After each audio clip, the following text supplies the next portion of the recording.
వాళ్ళకి తెలుస్తుందిగా. సాధ్యమైనంత వరకు నవ్వుతూ ఉన్న ముఖాన్ని చూడాలి. అప్పుడు దానికి ఏమి చెప్పాడు మళ్ళీ బృహస్పతి, మానవులు మీరు, మీ మనస్సులు ఎప్పుడు ఎలా ఉంటాయో తెలియదు. లేవగానే భార్యకు కోపం ఉండొచ్చు, లేక నీకు కోపం ఉండొచ్చు.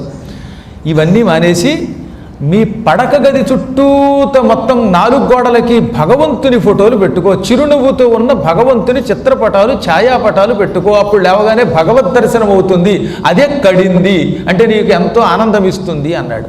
అందుకని నిజానికి జ్యోతిశాస్త్ర ప్రకారంగా, బృహస్పతి సలహా ప్రకారంగా మొత్తం మనం పడుకున్న గది చుట్టూత భగవంతుని పటాలు ఉండాలట. కాళ్ళ వైపు దేవుడు ఉండొచ్చా అని అడక్కండి, పటాలు ఎక్కడైనా ఉండొచ్చు. అన్ని వైపులో ఉంటే లేవగానే భగవంతుడు కనపడతాడు. ఆయన లేని చోట ఎక్కడా?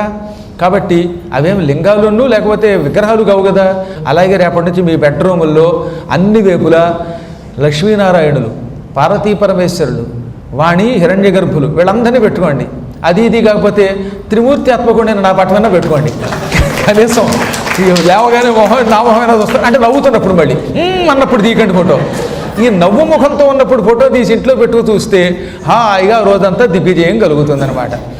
అందువల్ల ఎప్పుడు కూడా చిరునవ్వుతో ఉండడం ఒక గొప్ప అదృష్టమైన వరం. నీ ముఖం చూస్తే